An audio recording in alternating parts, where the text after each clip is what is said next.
The morning Daniel decided that nothing would ever change. The dog scratched at his door. He lay in bed, staring at the ceiling, feeling the same heavy emptiness he had carried for months. His job was gone. His friendships were quieter. His world had shrunk to 4 walls and a phone screen. Every day felt the same. Wake up tired, scroll without thinking, promise to do better tomorrow, and then break that promise. On the floor beside his bed, a brown dog with soft eyes waited patiently. Her name was Clover. She had arrived at his door as a rescue, thin and nervous, but full of quiet loyalty. Since then, she had followed him from room to room, as if she believed he was worth staying beside, even when he did not believe it himself. This morning, Daniel did not even look at her. "Not today," he whispered. "I have no energy for walks. I have no energy for anything." He pulled the blanket over his head as if he could hide from the whole world. Clover did not understand his words, but she understood his silence. She scratched the door again, then nudged his arm with her nose. When he still did not move, she jumped clumsily onto the bed and dropped her favorite ball on his chest. It rolled onto the blanket and stayed there like a small question. For a long moment, Daniel stared at it. The world outside still felt heavy, but Clover's warm body pressed against his arm would not let him sink completely. A soft thought appeared. Maybe he did not have to fix his whole life today. Maybe he could just open the door. With a slow breath, he sat up. Clover's tail thumped in quick, happy beats. He put on his shoes, grabbed the leash, and whispered, "One short walk. That's all." It was the smallest promise, but he chose to keep it. The air outside was cool. Morning light painted the buildings in pale gold. Clover trotted ahead, sniffing every tree as if each one held news from the world. Daniel walked behind, shoulders tense, but step by step, something inside him began to loosen. They reached a small park he had stopped visiting. The benches were still there. The paths still curved the same way.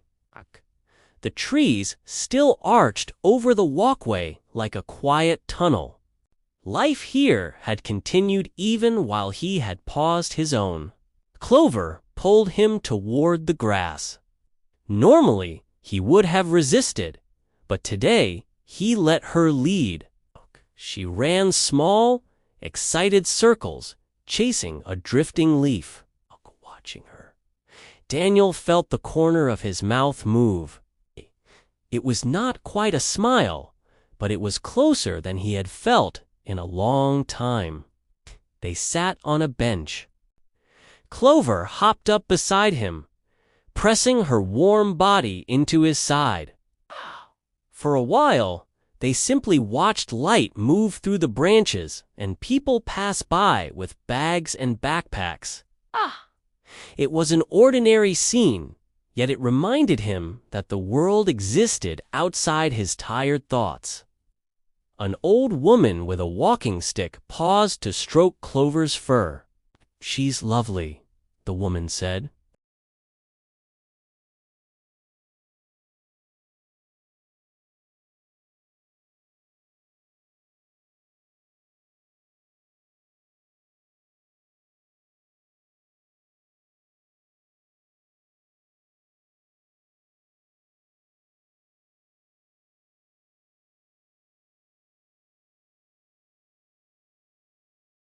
It was an invitation for volunteers to help at the local animal shelter on weekends, walking dogs, cleaning, simply being there for animals with nowhere else to go.